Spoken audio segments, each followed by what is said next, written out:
वापस आ जाते हैं, उनका राज तिलक होता है। उसके बाद जामवन, अंगद, विभीषण सहित सारे लोग जो आए थे अयोध्या रामचंद्र जी के साथ, वो सब वापस लौट जाते हैं। हनुमान जी केवल अयोध्या में रह जाते हैं।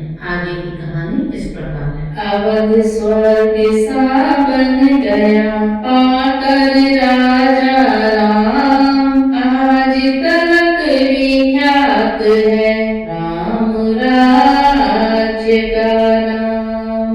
समझी दी प्रभु ने प्रजा, निज संतान समान, प्रभु का भी कर रही थी प्रजा पिता सम्मान। चारों ही वर्ण और आश्रम अपना कर्तव्य पालते थे, राजा क्या गुरु के वचनों को श्रद्धा के साथ मानते थे। ब्राह्मण धर्मोपदेश देकर सबका कर्तव्य बताते थे, क्षत्रिय शासन की नीति समझ शासित का कष्ट मिटाते थे। वैश्यों पर था व्यापार भार, भंडार देश का भरने को, शूद्रों में था सेवादि भाव, उपकार देश का करने को। सद्गुण संपन्न ब्रह्मचारी गुरुकुल से शिक्षा लेते थे, कर्तव्य समझ अपना ग्रह को उन्नति अति देते थे। रहता था वानप्रस्थ वर्ग, तप करने में तीर्थाटन में, सन्यासी तत्ववेत्ता लगते थे ब्रह्माराधन में। पुरुषों का दल पुरुषार्थी था, फिर सागर सद्भावों का था। चूल्हा तो मनुज जाति का था, आचरण देवताओं का था। देवियां देवियां थी सच्ची, जो पति को ईश मानती थी। गृहिणी का मर्म जानती थी, माता का धर्म जानती थी। विद्वान सभी था प्रजा वृंद, कोई अनपढ़ अज्ञान न था। ऊंचे दल में अभिमान न था, नीचे दल का अपमान न था।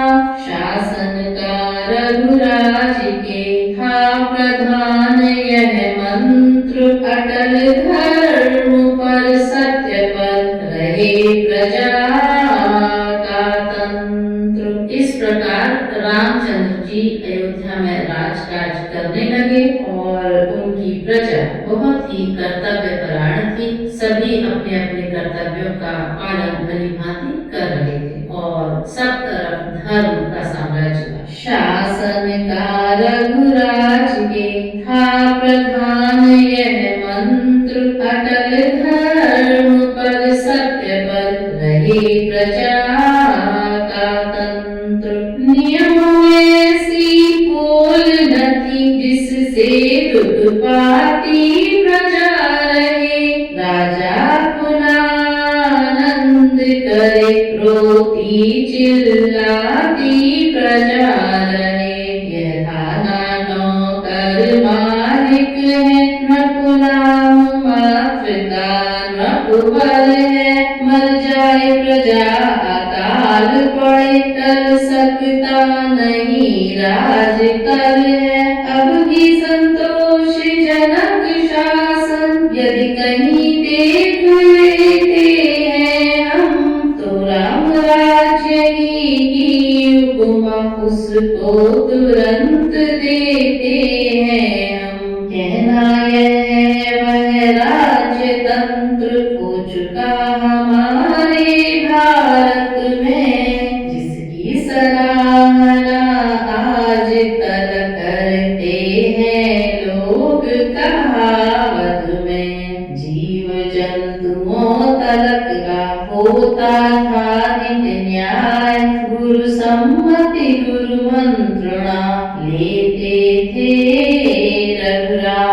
एक दिवस सानंद जब बैठे थे अवधेश, राजनीति का दिया तब गुरुवर ने उपदेश। कहा 18 व्यक्ति है जिनसे संबंध, राजाओं का उन्हीं से चलता राज्य प्रबंध। मंत्री खजांची सेनापति, वेतनदाता व्यापार सचिव, युवराज पुरोहित द्वारपाल, वन रक्षक कारागार सचिव, न्यायी रसोइया अभिभावक, गुरु राजा क्या कहने वाला, दारोगा वैद्य महल वाली, ड्योढ़ी पर नित रहने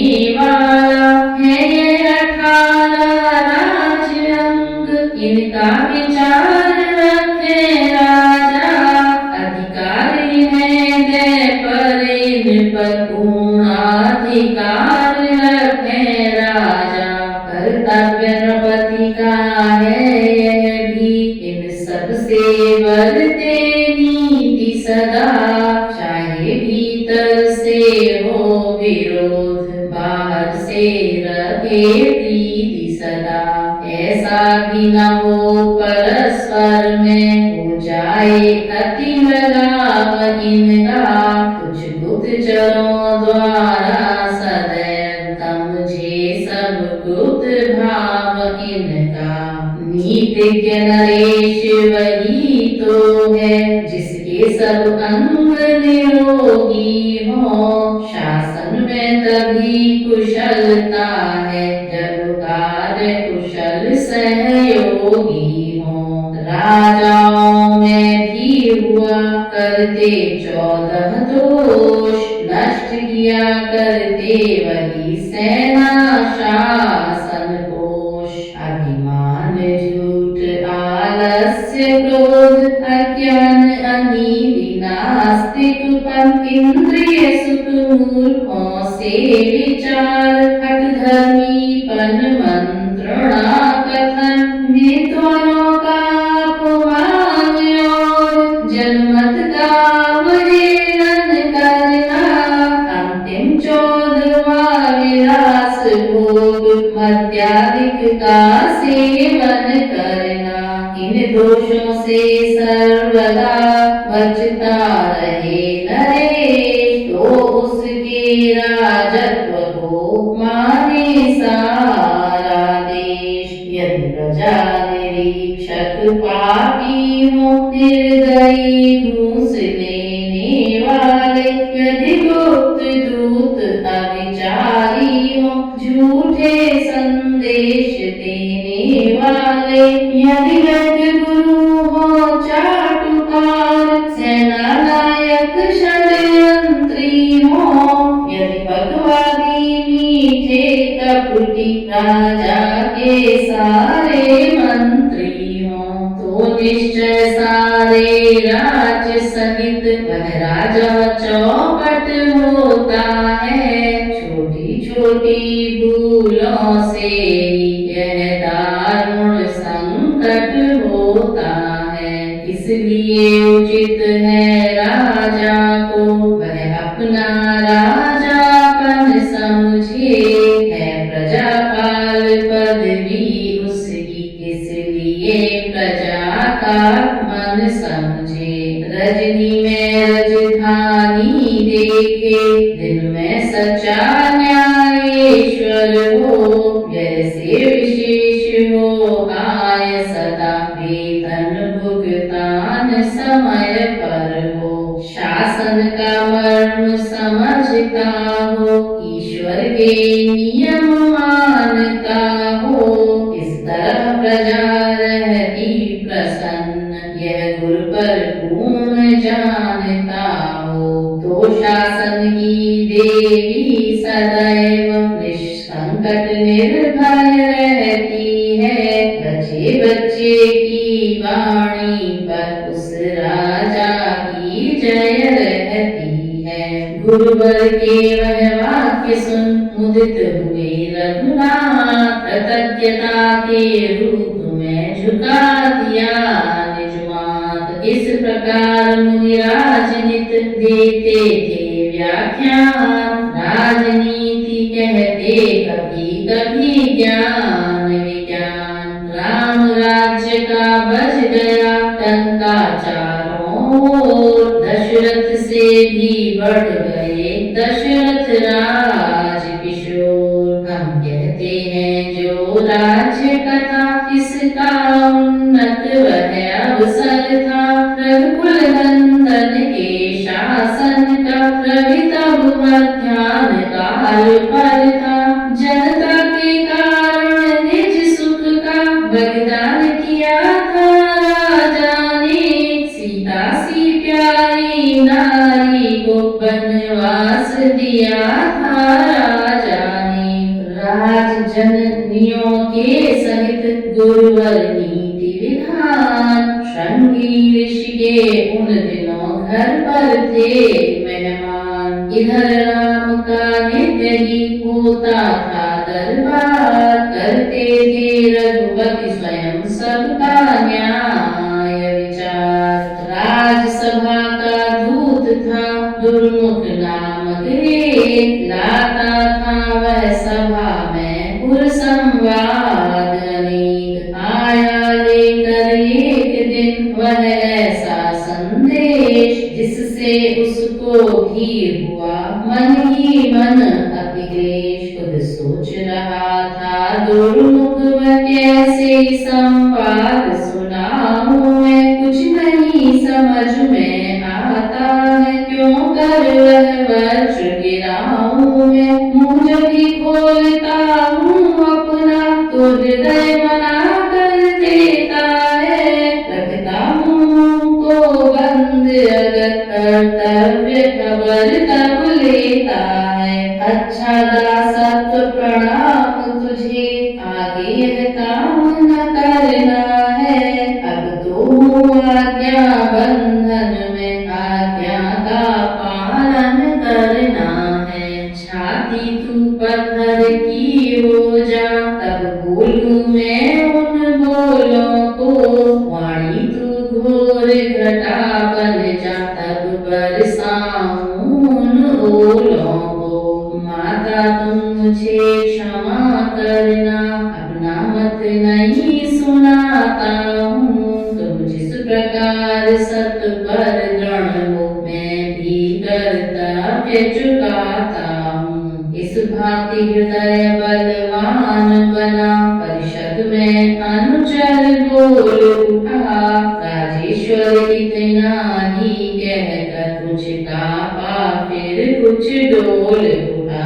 फिर कहा आज कुछ खबरें हैं, इस समय क्षमा कीजिए मुझे। एकांत समय में अर्ज करूं, ऐसी आज्ञा दीजिए मुझे। बस इतना ही कह सका दुर्मुख मुख से वैन, आगे फिर वाणी रुकी भरे नीर से नैन। दशा देख कर दूत की बोल उठे श्री राम, कह डालो क्या बात है रुकने का क्या काम। तुम तो सभा दूत भाई, दैनिक खबरें लाने वाले। एकांत समय के फिक्रे हैं, सबको भ्रम पहुँचाने वाले। यह सच है कोई बात आज, भीषण ज्वालाओं भड़की है। इस कारण समय अचानक ही मेरी भी छाती धड़की है। वामांग फड़कते हैं सारे, बेचैनी बढ़ती जाती है। ऐसा अनुभव होता तन से, आत्मा ही खिंचती जाती है। फिर भी मैं आज्ञा देता हूँ, जो कुछ हो प्रकट जरूर करो। एकांत समय में राम सुने, इस भेद भाव को दूर करो। रोते रोते दूत तब लगा सुनाने हाल, क्षीर सिंधु में शेष किया हलाहल डाल। बोला पुरवासियों में उठा प्रश्न महान, जिसका श्री रघुराज से है संबंध प्रधान। रावण के कारण माता जी जो रही महीनों लंका में, बस इसी बात को दोष समझ कुछ लोग पड़े हैं शंका में। कहते हैं धर्म नीति रक्षक, जब रघुकुल मणि की धरती है, तो पर घर रह आने वाली नारी क्यों घर में रखी है।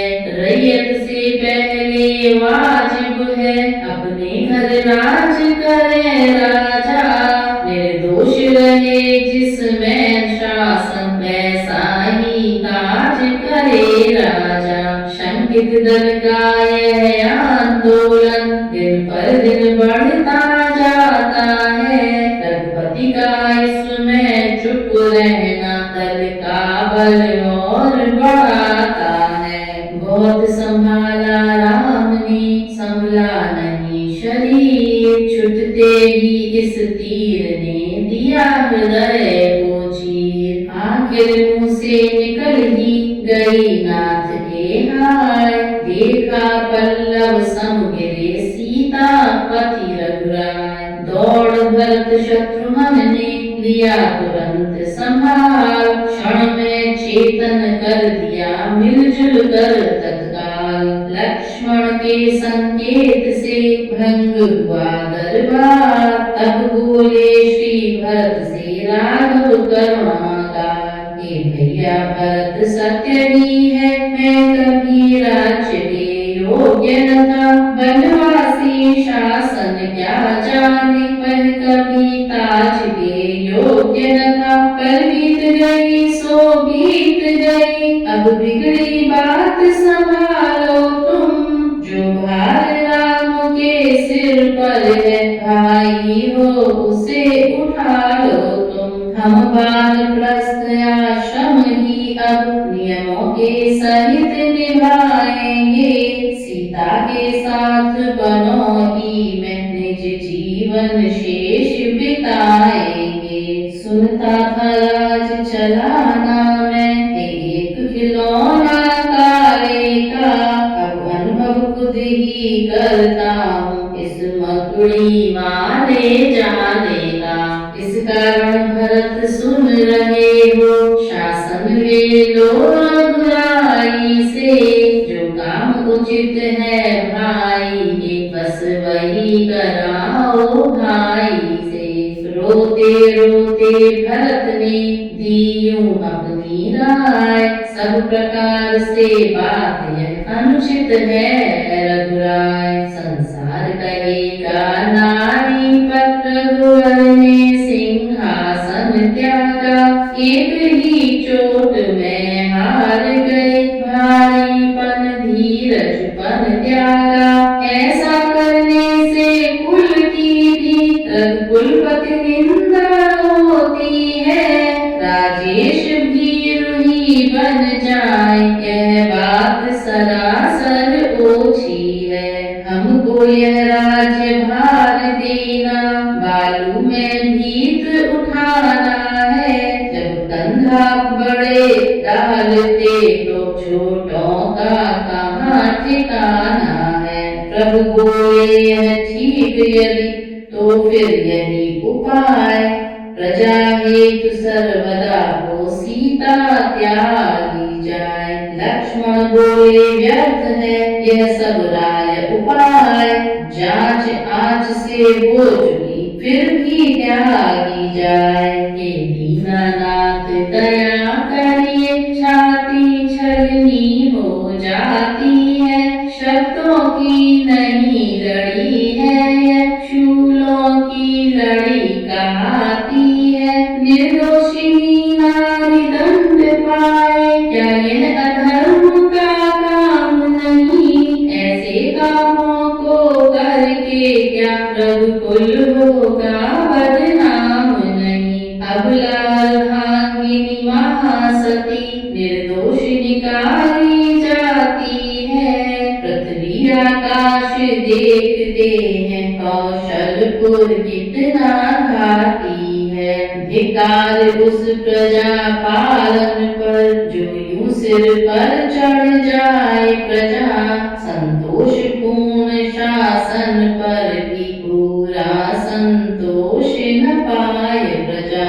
लखन लाल इस भांति जब उठे क्रोध से गाज, भरत नम्रता से तभी बोले हे रघुराज। लक्ष्मण भैया की सम्मति का मैं भी अनुमोदन करता हूँ। जो उस माता को त्याग रहा, उस मत का खंडन करता हूँ। हम तरह तरह की साक्षी से सबको संतोषित कर देंगे। माता में कोई दोष नहीं, यह बात प्रमाणित कर देंगे। दब जाना ऐसे अवसर पर अपनी भीरुता बताता है। सच्चा चुप रहे समय पर तो झूठा सच्चा हो जाता है। फिर नहीं हाथ वह आएगा, जो हाथों से खो जाएगा। ग्रह लक्ष्मी को यदि त्यागेंगे तो ग्रह उजड़ हो जाएगा। बोल उठे सौमित्र फिर हमको तो है क्रोध। चलो प्रजा के सामने डट कर करें विरोध। कहा राम ने धैर्य धर, सोचो छोटे राम। खेल खिलौना नहीं यह है शासन का काम। शासन जब तलक नहीं होगा अपनी इच्छाओं पर मन पर, तब तलक प्रभाव पड़ेगा क्या। गुरुजन परिजन पर प्रियजन पर, जनता पर भेंट चढ़ा दूंगा। ग्रह लक्ष्मी क्या है जीवन में, पर उसकी इच्छा के विरुद्ध कर सकता कभी न शासन में। जिस जगह आँच से जांच हुई आंदोलन वहाँ न उठा है। कभी निश्चल दल विश्वास सहित सीता पर श्रद्धा रखता है। शंकित है अवधि सीसे में, सीता का त्यागन करता हूँ। मन में सर्वदा असंभव है, तन से यह साधन करता हूँ। राजाज्ञा भाई की आज्ञा मस्तक पर धरनी है तुमको। सुनते हो कल ही बड़े भोर, यह सेवा करनी है तुमको। रथ में सीता को बिठलाकर वन बीच छोड़ आना होगा। सूरज छुप जाने के पीछे वह खाली रथ लाना होगा। लक्ष्मण रोते रह गए, गया हृदय भी डोल। लगे टालने पर वहाँ टली न टाल मटोल। आज्ञा दे रघुवर उठे, किया न और विचार। भरत लखन से उस दिवस हुआ नहीं आहार। अपने मंदिर के निकट सिर पृथ्वी पर टेक, मन ही मन चिंता लखन करने लगे अनेक। किस भांति आज्ञा का पालन कर डाले आज्ञाकारी है। किस तरह विसर्जन देवी का मंदिर से करे पुजारी है। एक ओर आज्ञा पालन, दूसरी ओर संकट आती है। निगले न बने उगले न बने, वह सांप छछूंदर की गति है। हे विघ्न साध्वी सीता पर क्या वज्राघात किया तूने। जो मंगल आश दिनों से थी उसमें उत्पात किया तूने। तू ही साक्षी था अग्निरूप, फिर क्यों यह दिन दिखलाता है। जिसकी रक्षा की थी उसको जीते जी आज मिटाता है। ग्रहणी का पद पाया जिसने, वह त्याज्य आज क्यों अतिशय है। न्यायाधीश न्याय यह तो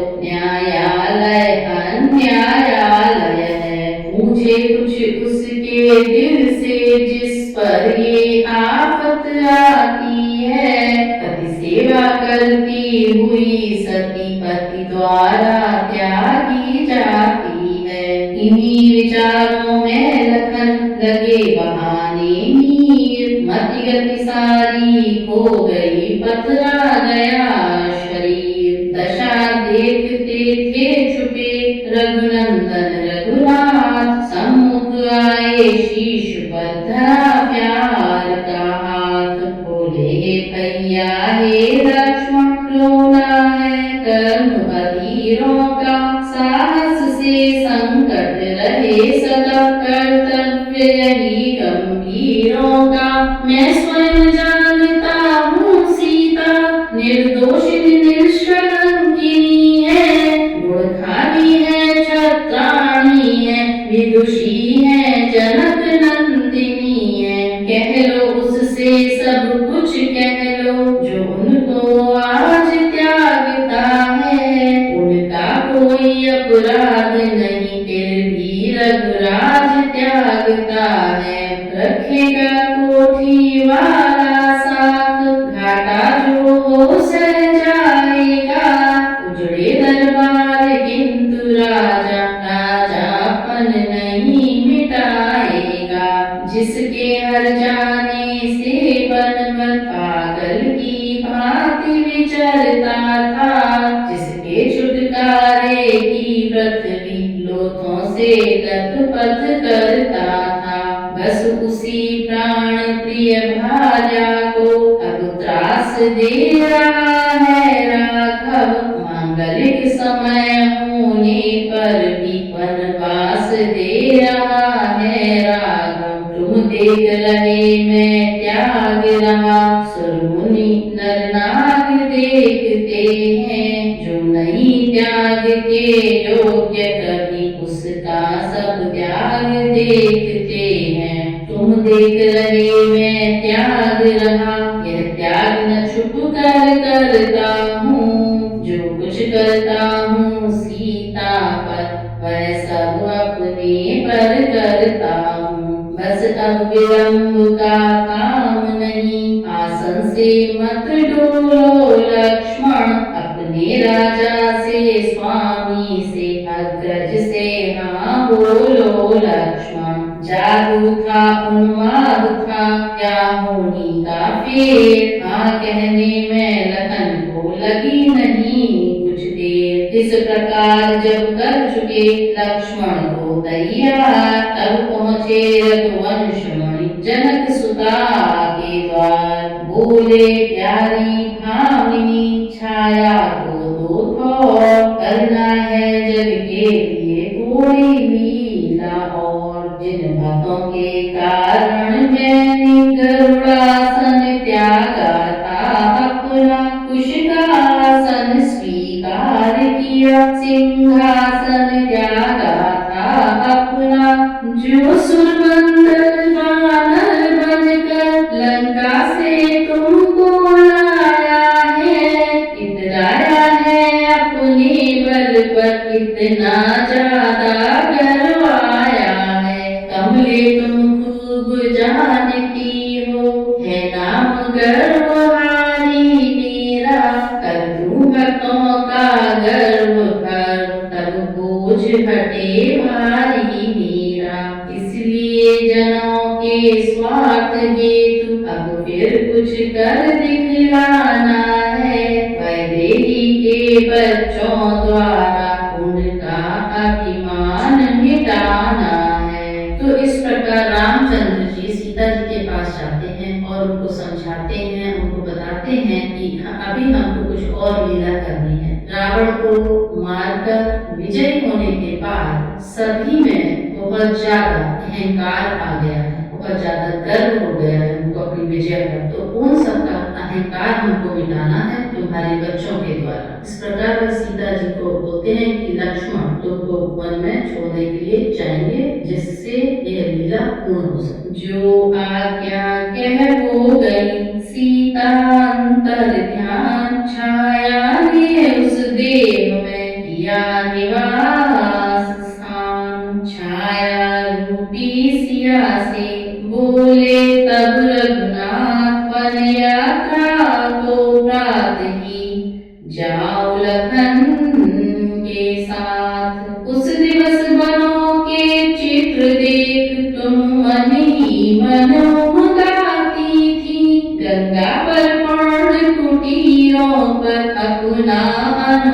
त्याग दिखाती थी, इच्छा तुम प्रकट कर रही थी। जीवन में वन विहार फिर हो, रुचती न मोतियों की माला, वही मोतिया हार फिर हो। कुश शैया हो, फल भोजन हो, सत्संगति को मुनि मंडल हो। जी बहलाने को आस पास, किरणों के बच्चों का तल हो।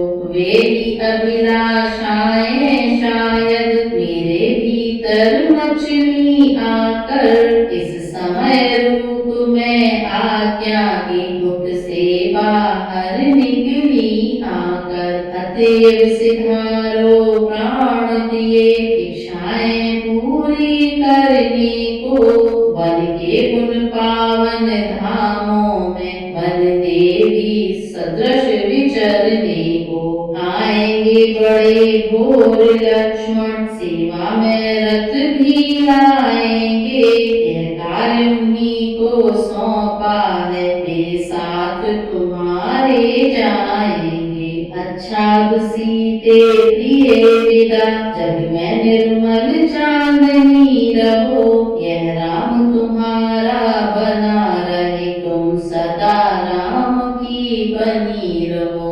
इस प्रकार कह चल दिए व्याकुल दया निधान। नींद न आई रात भर रहा सिया का ध्यान। इधर लखन की भी कटी, रोते रोते रात। अरुण शिखा का शब्द सुन जागे जान प्रभात। पहुँच शीघ्रता से गए सीता माँ के पास। ज्यों त्यों रथ के साथ में व्याकुल और उदास। लक्ष्मण जी ने जिस समय आकर गाया शीस, माता की नाई लगी देने सिया आशीष। फिर बोली रथ ले आए हो तो व्यर्थ अबेर नहीं अच्छी। यह मत अनुभवी जनों का है, शुभ कृति में देर नहीं अच्छी। कौशलपति की जो आज्ञा है, वह आज्ञा मेरी इच्छा है। वर्षों से बन के दर्शन की उर में उगट उत्कंठा है। प्रायः मैं प्रभु से कहती थी, मुनि दर्शन करवाना स्वामी। फिर एक बार प्राकृतिक दृश्य दासी को दिखलाना स्वामी। इस समय उन्हीं अनुरोधों को कौशलपति पूरा करते हैं। है धन्य भाग इस दासी के, करुणा निधि करुणा करते हैं। यह कहकर पति पद सुमर बैठी सिय सानंद। रथ का तब लखन ने कह जय रघुकुल चंद। कौशल के राजमार्ग से जब रथ निर्जन को जाता था, पीछे हटता था अंधकार, आगे प्रकाश दिखलाता था। सचमुच उस दिन का वह तड़का, दुख सुख से मेरा सवेरा था।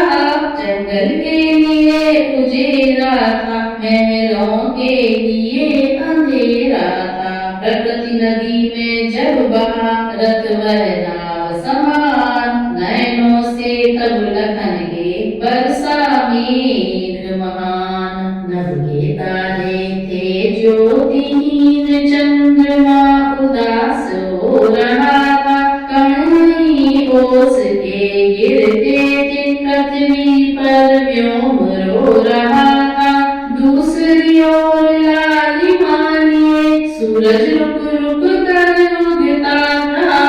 उन मोती जैसी बूंदों को अति शीघ्र हंस सम चुगता था।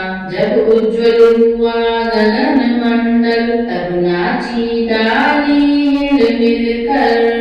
अब लोक प्रकृति का यह रहस्य, सब कली हंस पड़ी खिल खिल कर। पुष्पों के दल वृक्षों को तज, रथ पथ पर स्वयं बिखरते थे।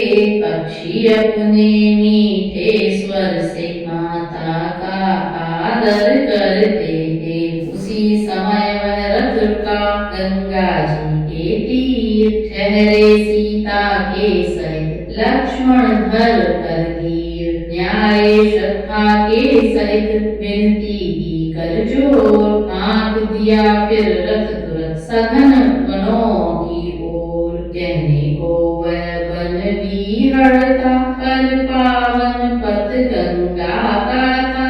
मुनि वाल्मीकि के आश्रम को वही पथ शीघ्र पहुँचता था। पथ भी कह सकते नहीं उसे, कीकर बेरी का जंगल था। आगे तो प्रकृति जानती थी, जो उसके आगे मंगल था। ऊंचे नीचे खड्डे जग की उन्नति अवनति दिखलाते थे। रथ के पहिए गिरते पड़ते जीवन की चाल दिखाते थे। धरती उबड़ खाबड़ तो थी, पर रथ को मार्ग दे रही थी। माँ जैसे बच्चे को लेती, क्यों ही वह गोद ले रही थी। चलती तो थी अत्यधिक वायु, पर शीतल सुखकारी लगती। गर्जन बन सिंघनियों में थी, पर कोयल सी प्यारी लगती। मानो बनर से शासन ले, नारी को दिया चाहता है। या सीता को पटरानी से बन रानी किया चाहता है। उसी विपिन में लखन ने बाग डोर ली थाम। रथ से नीचे उतर कर माँ को किया प्रणाम। रो उठे शिशुवत तुरंत बही अश्रु की धार। इस घटना से सिया भी बोली धैर्य विसार। के रघुकुल के छोटे राजा, क्यों रोते क्यों अकुलाते हो।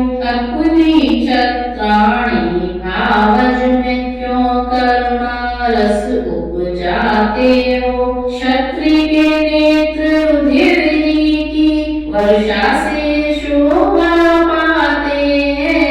घननाथ जीतने वाले को यह आंसू नहीं सुहाते हैं। इसलिए धीरता धारण कर सब छुपा भेद खोलो लक्ष्मण। क्या सोच रहे क्या देख रहे, क्या चिंता है बोलो लक्ष्मण। माता के वाक्य सुन रुका नैन का नीर। तब लक्ष्मण कहने लगे धारण कर कुछ धीर। अच्छा होता यदि लंका में सो जाता शक्तिवान से मैं। या रावण के रण सागर में धो लेता हाथ प्राण से मैं। यह दिन तो नहीं देख पाता, जो जीता हुआ मर रहा हूँ। अपने मन मंदिर की माँ पर कुसुमय आघात कर रहा हूँ। कहने में थर्राती जिह्वा, चुप रहने में दम घुटता है। मैं उदासीन ऋणिया हूँ मैं, जो भीतर भीतर लुटता है। आज्ञा का बरछा भाई ने मारा है मुझ हतभागी के। यह अत्याचार धर्म का है, जो सिर पर है अनुरागी के। बस इतना ही कह सके वे छोटे रघुवीर। धीर हृदय परमात्म में फिर हो गया अधीर। निकले सिंगनी गुफा से जो, अपने शिशु का रोदन सुनकर। रथ से उतरी क्यों सिया मात, लक्ष्मण का करुण कथन सुनकर। बोली भाई की आज्ञा को वर्षा पहचान भूल की है। उनकी वर्षा त्यागी हो तो अपने को छड़ी फूल सी है। वे मेरे और तुम्हारे क्या, सारे ही जग के हित कर हैं। सूरज वंश राजेश्वर के गौरव रघुवर हैं। वे मूर्छा कैसे छोड़ेंगे जब दृष्टि विश्व के हित की है। तुम धीरज धर कर यह कह दो दासी को क्या आज्ञा दी है।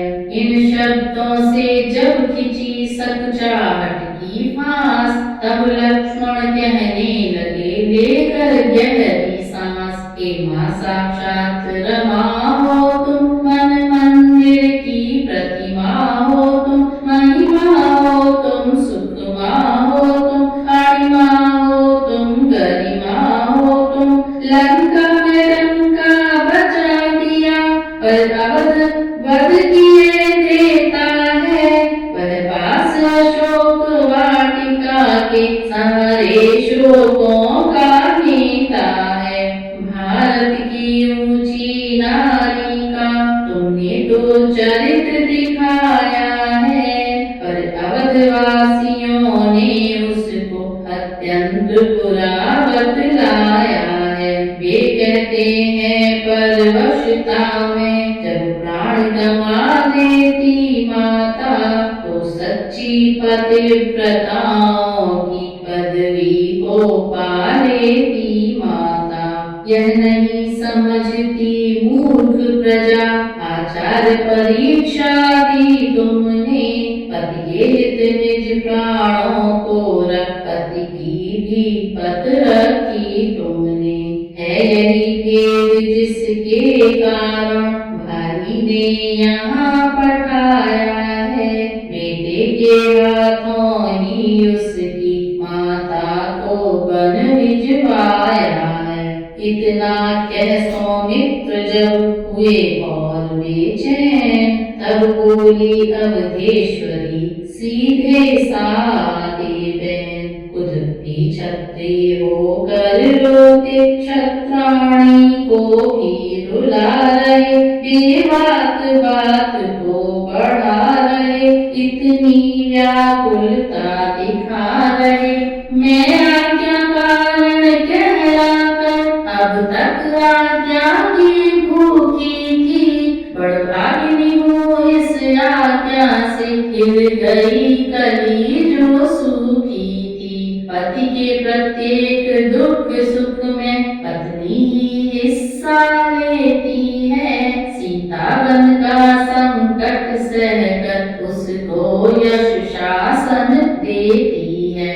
हे विघ्ना तू तो सच्चा है, तो साच नहीं जाने पाए। वे शासन करें कुशलता से, उनको न आँच आने पाए।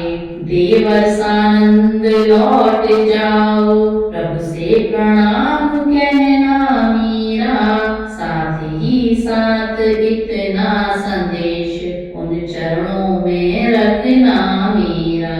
अवधेश्वर का कुछ दोष नहीं, वे इस लीला में बेबस हैं। सीता सब जगह उन्हीं की है, वे ही सीता के सर्वस्व हैं। यह सुनते ही रोके तो वे छोटे रघुराय, फिर बोले किसका अवध कौन अवध हो जाए। 14 वर्षों तक सहारा जैसे भाई की सेवा में, वैसे ही फिर भी हूँ तत्पर अपनी माता की रक्षा में। रघुनाथ अवध का राज्य करे, मैं वहाँ नहीं अब जाऊंगा।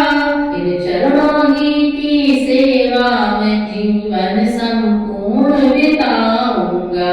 जनता पुनः कर्तव्य करे, जिससे ऊंचा राज्यासन हो। राजा पुनः कर्तव्य करे, जिससे जनगण प्रिय शासन हो।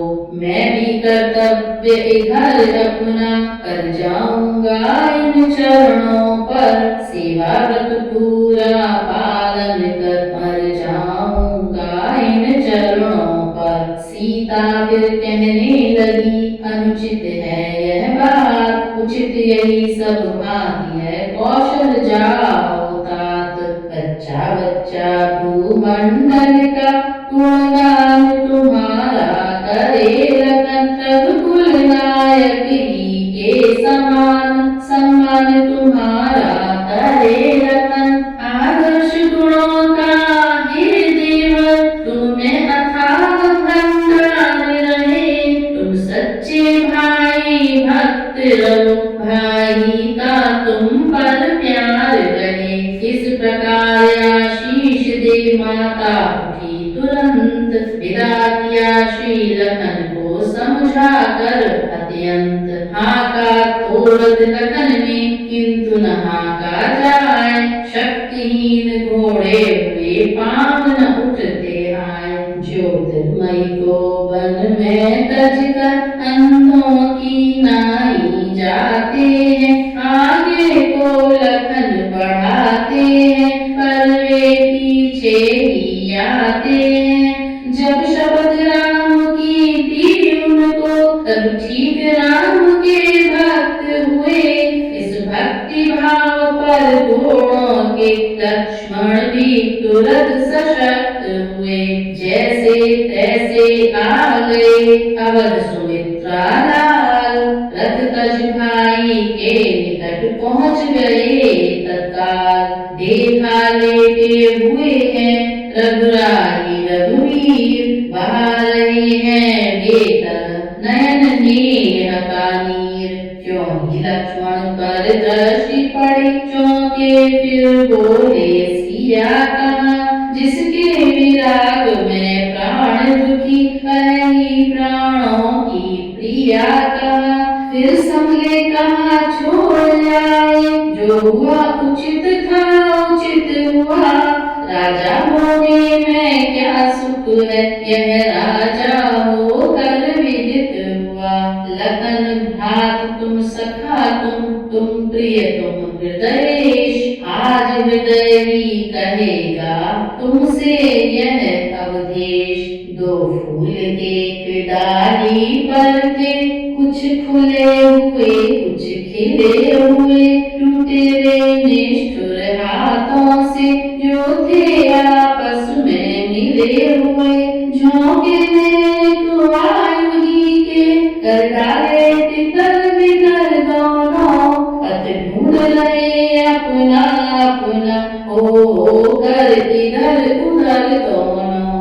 यही दशा है राम की और सिया की तात। कहीं रहे कुछ भी करें, सुख का गया प्रभात। इधर बंधाई लखन ने, ज्यों त्यों प्रभु को धीर। उधर सिया के हृदय में उठी विरह की पीर। रथ सहित लखन जी थे जब तक, तब तक कुछ दबी रही ज्वाला। जब रथ नयनों की ओट हुआ, बहरा कर भवक उठी ज्वाला। उड़ंतर में यदि अमृत सदृश, प्रभु छब की तरी नील होती। तो सीता की जीवन शाखा उस वन में हरी नहीं होती।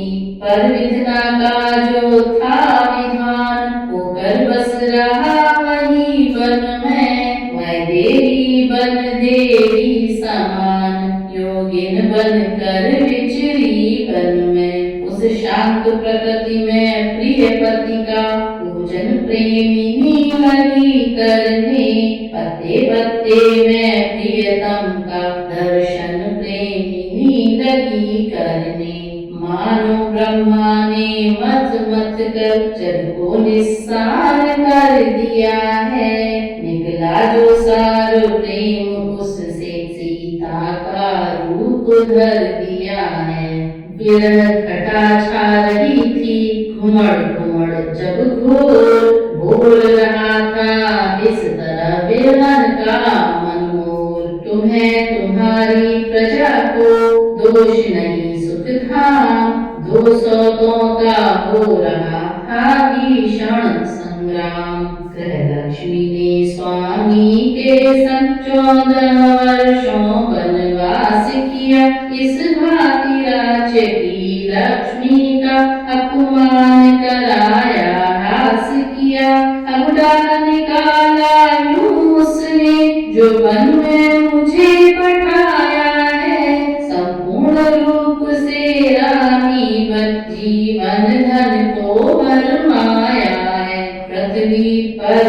मुझसी दुखी नारी न होगी और, जिसको सारी उम्र भर मिली न सुख की ठौर।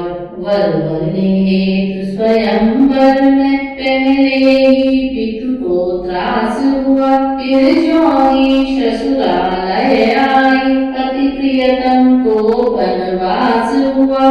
रानी बनते तपस्विनी बनी, कुटिया में रही महल बदले, जिस पर भी नहीं विधाता के काले काले बादल बदले। अपमान लखन का कर डाला, उस वन में मरम वचन कहकर, खुद भी स्वामी का विरह सहा, रावण की लंका में रहकर। मेरे ही कारण प्राणनाथ बेचैन रहे कितने ही दिन, मेरे ही कारण शोणित के दरियाव बहे कितने ही दिन। इतने पर भी ग्रह चक्कर ने सुख से न मुझे बिठलाया है, सीमाओं कर दी संकट की जो अब वन में भिजवाया है। जिसने अपने जीवन भर में सुख चैन न देखा भाला हो, मांगलिक समय में स्वामी ने महलों से जिसे निकाला हो। कैसी दुखियारी नारी को ये वृक्षों कहीं निहारा है, इतने कष्टों की मारी को वन जीवो कभी निहारा है। सीता रह सकती नहीं योग योग आधीन, नीर बिना संसार में कहीं रही है नीन। इन्हीं विचारों में हुई जब अत्यंत अधीर, आत्मघात करने चली तब गंगा के तीर। हुई कूदने को जब भी उस जल में तैयार, पीछे से तब कान में आई एक पुकार। सावधान इस भांति तुम करो न निज अवसार, आत्मघात से है नहीं कोई पाप महान। सीता ठहरी पीछे मुड़कर, देखा कोई मुनि आते हैं, जो नाव डूबती हो उसको माझी ही पार लगाते हैं। वे आने वाले नए नहीं पहले के परिचित योगी थे, विख्यात आदि कवि भारत के ऋषिवर श्री वाल्मीकि जी थे। वाल्मीकि आए जभी वैदेही के पास, योगेश्वर के योग से भेद गया सब भास। बोले बेटी धीरज रखो, क्यों प्राण गवाना ठीक नहीं, संकट में या संघर्षों में पागल बन जाना ठीक नहीं। तुम तो विदेह की पुत्री हो, क्यों चिंता करना लज्जा है, झूठे अपयश का भाजन बन इस प्रकार मरना लज्जा है। यदि तुम्हारा आज धर्म, मिथ्यावादों का नाश करो, मिट जाएगी कलंक रजनी, रविकुल का उदय प्रकाश करो। अनुचित है फिर भी कहता हूँ, तुम खोटी बात कर रही हो, जो गर्भवती होकर बेटी जल में अपघात कर रही हो। जाग उठी श्री जानकी सुनकर ऐसे बैन, फिर बोली मुनिराज से कर कुछ नीचे नैन। क्या था हो गया मुझे क्या था, क्या सचमुच डूब रही थी मैं, कुछ ध्यान नहीं क्या थे विचार, जिनमें अब तलक वही थी मैं।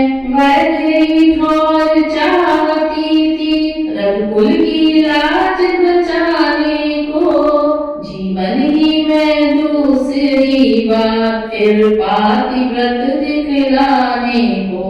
इतने में बहने लगा फिर नयन से नीर, देख न सके दयालु मुनि तप्त हृदय की सोचा इस संसार की है अलबेली चाल। कोई कहीं बहाल है, कोई है बेहाल। जिसका पति अवध नरेश्वर है, जो अवधेश्वरी कहाती है, वही मारी मारी फिरती, रहने को ठौर न पाती है। आती है बड़ी हंसी मुझको, विधना की उल्टी माया है। सब भांति सती जो नारी है, उसने ही दोष लगाया है। इन्हीं विचारों में रहे कुछ क्षण मुनि लवलीन, फिर सीता जी से कहा क्यों होती हो दीन। रहने को ठौर तुम्हें बेटी पत्ता पत्ता दे सकता है। साक्षियां तुम्हारे सतपन की, तिनका दे सकता है। चिंता को छोड़ चलो आश्रम, रहने को कुटी बना दूंगा। महलों की शोभा मान सहित फिर महलों में पहुंचा दूंगा। इस प्रकार सीता सहित ऋषि ने किया प्रणाम। आश्रम में होने लगा नव कुटीर निर्माण। सात्विक जीवन की सीमा पर बस इस प्रकार पहुंची सीता। कुछ ऋषियों की नारियों सहित उस कुटिया में ठहरी सीता। मुनिवर ने चतुराई की, सीता का नाम छुपा डाला। है कौन कहाँ से आई है, इन बातों पर पर्दा डाला। वन देवी कहने लगे सभी, पड़ गया नाम यह सीता का। ऋषि कन्याओं का काम करे, हो गया काम यह सीता का। इस प्रकार सीता जी वाल्मीकि जी के समीप की एक कुटिया में रहने लगी और वाल्मीकि जी ने उनका परिचय किसी को भी नहीं दिया। वह उनको वनदेवी कहकर पुकारने लगे और सारे लोग वहां के उनको वनदेवी के नाम से जानने लगे। प्रायः हिरणों के बच्चों को गोदी में सिया खिलाती थी। गौओं के बछड़ों को बहुधा नहलाती, नीर पिलाती थी। ऋषि आश्रम की फुलवारी को खुद आप नराया करती थी। उन छोटे छोटे पौधों में पानी पहुंचाया करती थी। वे तुलसी के, वे बेले के, वे बिल्व आंवले के बिरवे, वे जुही गुलाब चमेली के, केतकी के बुढ़े के बिरवे। बारहमासी से होकर कुछ दिन में खूब लहक उठे। वन देवी का कर लगते ही वन के सब फूल महक उठे। हर ऋतु के फूल फूलने पर कायम हो गई बहार वहाँ। हर रोज हवा में रहती थी वीणा की सी झनकार वहाँ। इस प्रकार जब कुटी में बीत गए कुछ मास, अब मंगल का मोद का समय आ गया पास। गौओं हिरणों के बच्चों में आनंद अपार हुआ पैदा। केलों हिलवों के वृक्षों में कुछ अजब निखार हुआ पैदा। भूतल की सब वस्तुओं में नूतनता आज समाई है। सुरमंडल ने नवमंडल से फूलों की झड़ी लगाई है। झूम झूम जब डालियां घूम रही थी झूम, तभी मची उस कुटी में पुत्र जन्म की धूम। तो इस प्रकार सीता जी के पुत्र ने जन्म लिया। 2-4 रोज में जान गए सब आस पास के नर नारी। ऋषि आश्रम की वन देवी है 2 पुत्रों की महतारी। ऋषि मंडल में आनंद हुआ, सत्संग सभाएं खूब छिड़ी।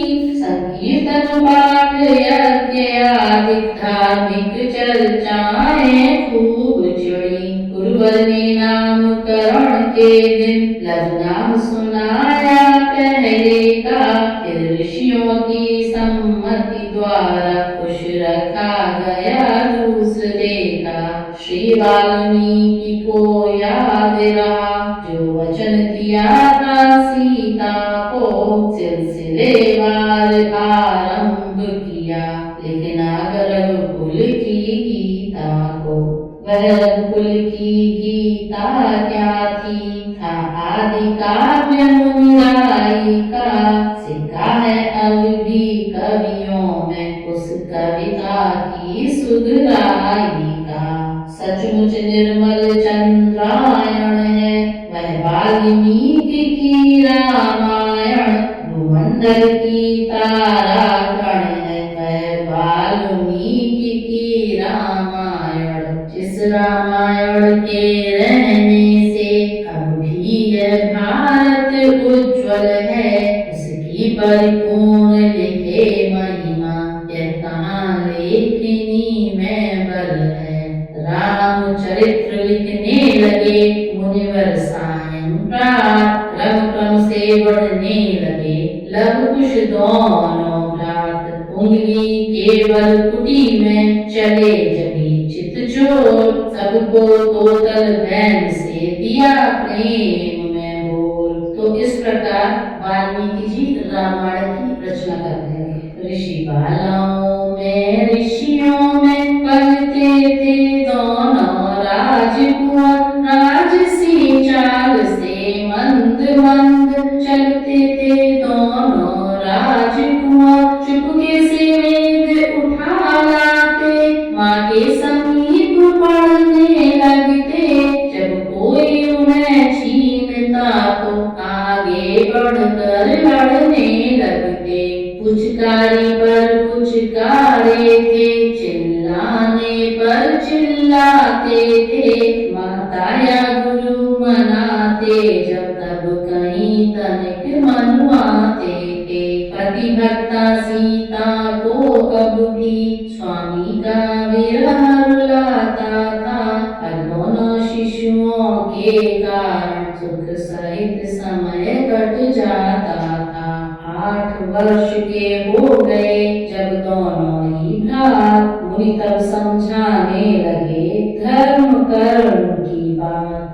दोनों ही बतलाई विधि से करते थे नित्य कर्म अपना। विद्या के साथ बलाचन भी समझे थे मुख्य धर्म अपना। प्राय सिंहों के बच्चों से उस वन में वे भिड़ जाते थे। अपने स्वाभाविक बल द्वारा उनको नीचा दिखलाते थे। गंगा में नित्य तैरते थे, गोचरण के भी प्रेमी थे। माता का आदर करते थे, गुरु की सेवा के नेमी थे। माँ भी अपनी समताओं से रखती थी कभी न रहित इन्हें। वन देवी माँ को कहते कुछ और नहीं था विदित इन्हें। ऋषिवर वेदों के साथ साथ क्षत्रिय विद्या सिखलाते थे। रामायण भी थोड़ी थोड़ी वीणा पर नित्य गवाते थे। आश्रम में जिस दिवस भी जम जाता ऋषि वृंद, वीणा पर तब बालके गाते थे सानंद। इस प्रकार यहाँ पर सीता वनवास की कहानी समाप्त होती है। आगे की कथा में रामाश्वमेध